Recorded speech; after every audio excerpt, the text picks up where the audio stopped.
Welcome in Kusina ni RC episode 7. Yes guys, we are now in Kusina ni RC episode 7. Oh my god, ang bilis lang no?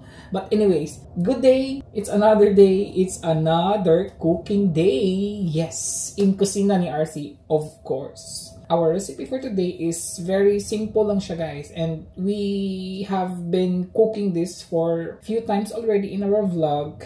In our past vlogs, but this time guys, as I've said in my last vlog na I'm trying to recall I'm trying to recook what I have cooked in our vlogs, in our past vlogs, in one vlog lang talaga, again and again and again.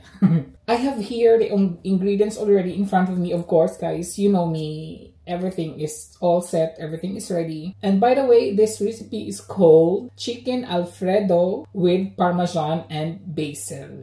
Diba? Laisyo. Last time, nasabi ko before na itong recipe na to is, I don't know kung anong pangalan. Then may nag-comment na Alfredo, something like Alfredo yung pangalan niya. So I was searching in the internet. So mga ganitong klaseng recipe pala is Alfredo ang pangalan. Sino kaya si Alfredo, no? Or we can say that this recipe is chicken RC. Chicken RC with Parmesan and Basil. Diba? Anyways, this is my recipe, my kitchen, my rules. Charot. To start na guys, hindi na tayo magpapaano-ano. The ingredients of this recipe are guys, very simple and not so complicated. You can just buy it anywhere in the marketplace.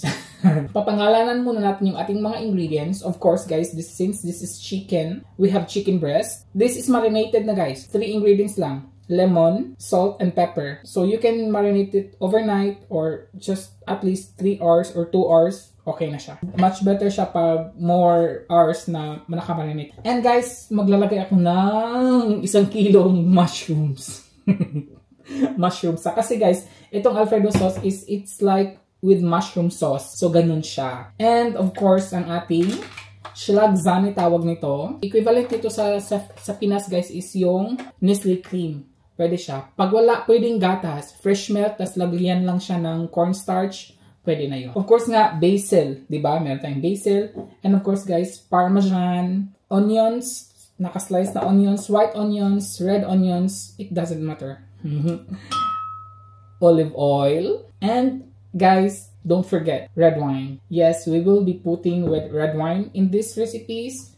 In this recipe guys, we will be putting ano ba itong English? We will put red wine. We have butter here. Yes. And of course, to taste, salt and pepper. Simple lang. Wala akong mga broth dyan. Basta, these are all my ingredients. Again, chicken Alfredo with Parmesan and Basil. To start guys, we have to we'll be using olive oil this time. I will put a little bit more. And kailangan nating i-fry first yung ating chicken breast. Yes guys, kailangan siya nating i-fry. I just need some space. Guys, ang liit ng space ko. I really need a bigger guys. Bigger kitchen. Para mas maganda yung ano natin, di ba? But I don't know kailan siya kailan siya mahitabo. So first, kailangan nating i-fry yung ating marinated chicken.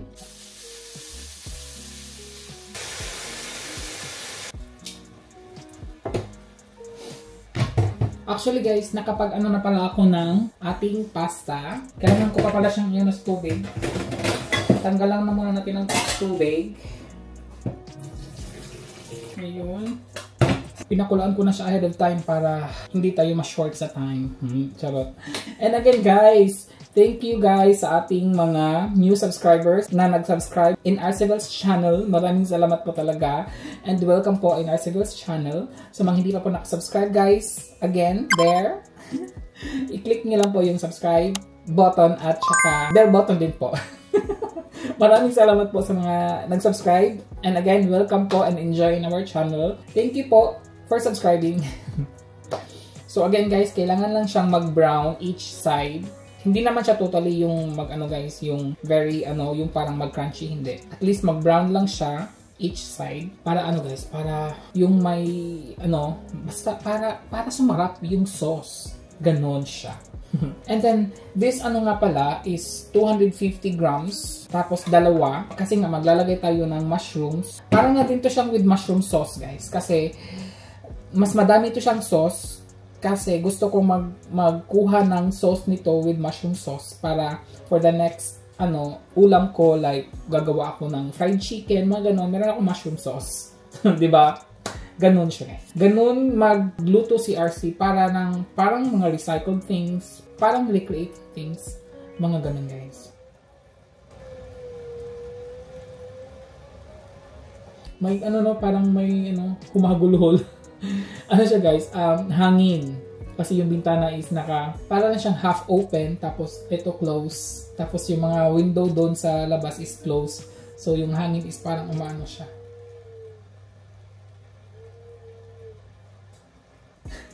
Nakakatakot minsan. Anyways, hintay-hintay lang tayo hanggang siya guys. Okay, look everybody. Look at that. Diba may brown siya? Actually, na-over siya. Pero, it doesn't matter naman. Hindi siya pantay, pero okay lang yan guys. Hindi naman to nasusunog yung base. So, kailangan natin yung base dito eh. And then, mag-a-add lang ako ng butter. Mag-a-add lang tayo ng butter guys para sumara, para may lasa siyang butter.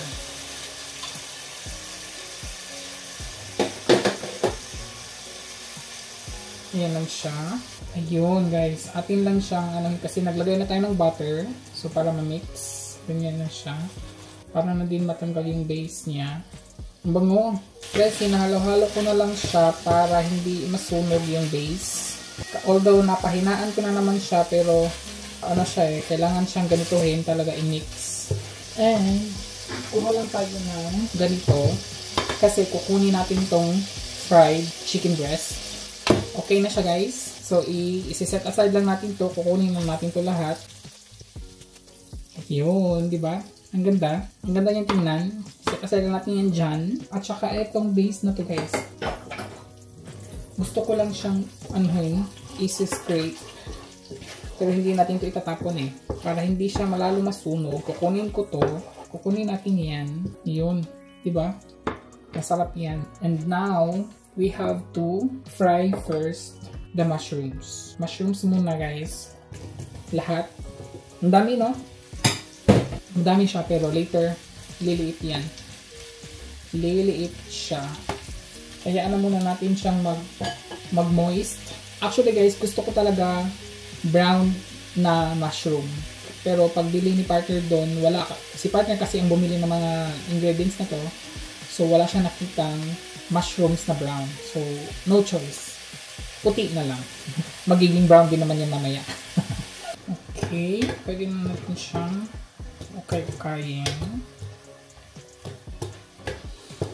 Ngayon. So, kailangan pa siyang paanohin guys. Yung liliit talaga. Gusto ko yung liliit yung mga mushrooms. Actually guys, ready ng mushrooms. Ready na siya actually. Kailangan na din natin siyang i-set aside guys. So, kukunin muna natin to.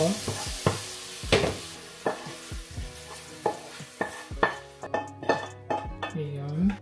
And then, set aside lang siya. Now, we will add olive oil. Mag-add lang tayo ng mga, yung tama lang. Yung tama. And then, fried natin yung onions. Lang ako ng konti guys, para medyo uminit-init siya. Fried lang natin yung onions.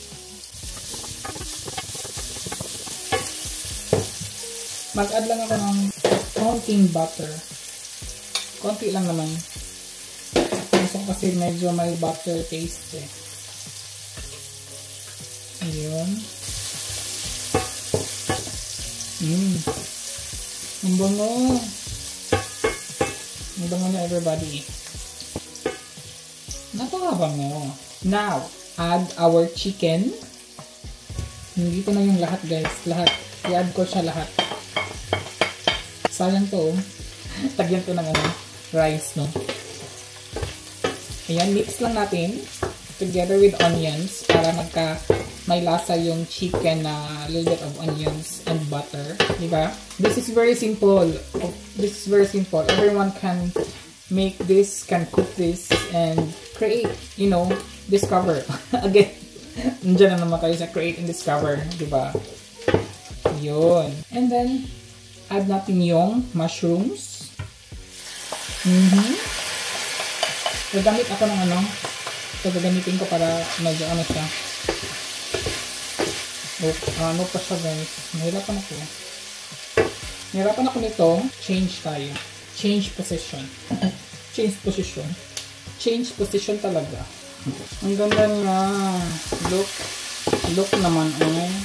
Hindi pa tatapos, guys, pero parang pwede na siyang uulamin, di ba? Pwede na siyang pang-ulam. Hindi pa tatapos, ha? And this time, everybody, we will now put the red wine. Maglagay na tayo ng red wine. Actually, mga ano lang siya, guys. 2 shots. Yung shatter. Pwede yun. So, yan lang siya. Yun. Ano lang talaga siya, guys. Pang taste of little bit of wine. So, hayaan na natin siyang mag-absorb yung alcohol. Mga couple of minutes lang yun, guys. And then, matatapos din yan. Nababango ko na yung red wine. Ang sarap nito, guys. Favorite to pala ni partner, actually. Yes, kaya gumawa tayo ulit. Kasi, favorite to ni partner, actually, guys. And now, we can already just mix it properly. Yun. Yan, wala na yung nawala na yung sabaw ng parang sabaw ng alcohol. Kasi maliit lang naman yung nilagay natin, guys. Pang lang talaga siya. You can actually put more sa mga gustong, pag kumakain ito, lalalasing agad. Yes, you can put more. Pero sa akin, na talaga siya, pang taste of little bit wine. Parang ganun. And then, this time, everybody, we can now put the ating cream. Dadamihan ko to, guys. I'm going to put yan. Some more. Palakasan ko konti yung apoy. And then, yan lang siya. Para madali siyang kumukulo. Actually, guys, lalagyan ko siya ng a little bit of water para mga ganito lang. Mga ganyan lang siya. Yan, ko siya dito. Pang siya Sayang sayang yung mga natitira. Ayun. Parang napadami ko. Mga konti lang. Yun. Palakasan natin para And this time, we can already put salt. Nung nag-marinate tayo, guys, naglagay tayo ng salt. So, medyo hindi natin masyado madamihan. And then, pepper, of course. Kasi ito, guys, habang itong cream na to is habang kumukulo siya, later on, siya, nagsisticky.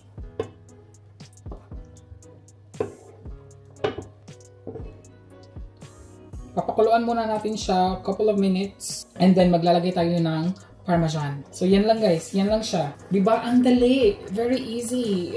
Everyone can cook this. This is so very easy. Yun. Diba? Kumukulo na siya. Hindi ko pa ito natikman. Later na ako mag-free taste. May pa-free taste. Linis muna tayo konti. Kasi may pahinaan ko na siya konti, guys. Kasi kumukulo na siya. Look at naman. Ang ganda. And this time, lagay muna natin itong ating basil. We can now add so add lang natin yung Parmesan. So, itira ko to later for the garnish. For ating plating. Kailangan din ng plating diba? Yan. Nagki-creamy na siya. Actually, I don't want this to be very creamy. Yung iba gusto nito, with rice. Ako hindi. Pag ganito, guys, pasta talaga. Pwede na tayo maglagay ng basil. Yan, mga ganyan lang siya. Yan. Kasi luto na siya actually. Kainaan ko lang masyado. Dadamihan natin ng basil kasi this is with basil diba? Yung name of the recipe is with basil. So yung basil is hindi lang siya for garnish, diba? Yun. Meron pa dito Yan. Guys, actually this is finished. This is finished. I'll turn it off kasi ayaw kong guys. Ang bango. Pag nalagay na yung basil, ang bango guys. Oh my God.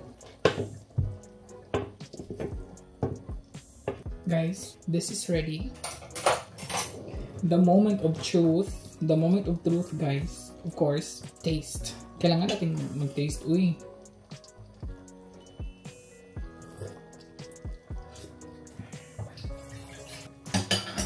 Promise, guys. I promise you. I cannot compare. Nothing compares, guys. Nothing compares. But, kailangan natin ng a little bit of for ano lang naman to siya. Yung salt hindi na guys kasi yung parmesan, natitaste ko yung parmesan guys. Super delicious. Super duper. I will call partner guys para may taste tayo. May tasting tayo. Hindi ko i-mix yung pasta nito. I-ano ko lang siya. Isiseparate. Isiseparate natin yung pasta. Kuha muna tayo ng pasta guys. Sarap. Ang sarap, hindi pa nga tayo na di ba? Ang sarap agad. Excited naman itong si RC. Ang sarap agad, hindi pa nga tayo tapos. Okay, maglagay na muna tayo ng sauce na super excited. Maglagay tayo ng chicken, mga siguro 2. Nasaan ba yung mga medyo maganda yung medyo maganda yung pagkaluto, di ba? Here. Ayun. And then with mushrooms. Ayun.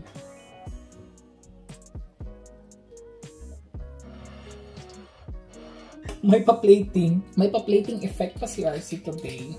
And of course guys, pag mga ganitong klaseng recipe, I need wine.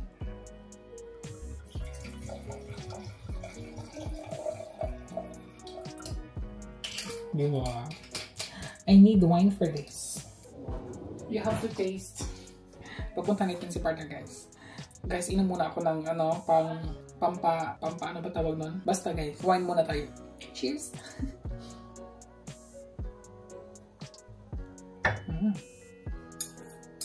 Ayun na everybody ang ating chicken Alfredo. Chicken RC with mushroom. Chicken RC. So partner will taste first. We will get the chicken.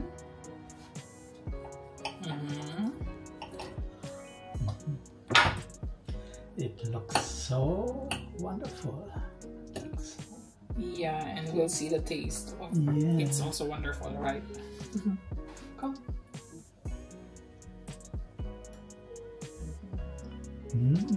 With wine? No. No. With basil? No.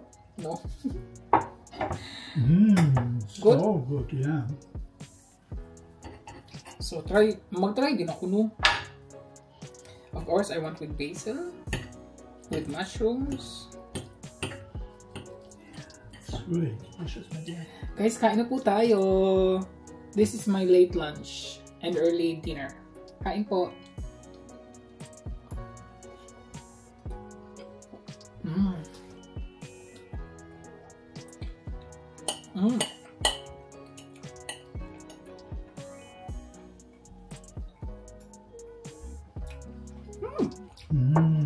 Ang sarap.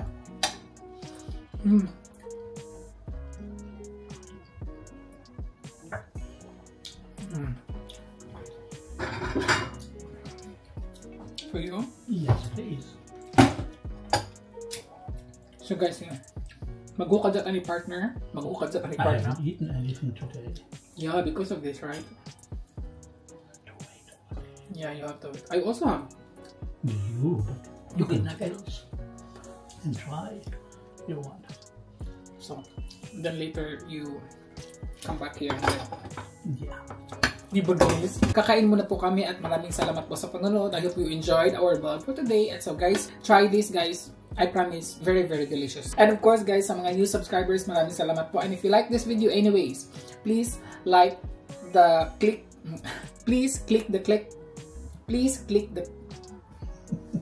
You have drunk too much. Guys, hindi na ako marunong mag-exit, mag-outro. Guys, of course, if you like this video, please don't forget to click the like button. At sa mga hindi pa nakasubscribe, subscribe na po kayo. Just click the subscribe button. At thank you po for subscribing. And of course, guys, bell button naman para kayo ma-notified every time meron tayong new uploads. Maraming salamat po again sa panonood. And until my next vlog, everybody, ingat! Cheers! Cheers! Cheers. I'm hungry. Gutom na siya.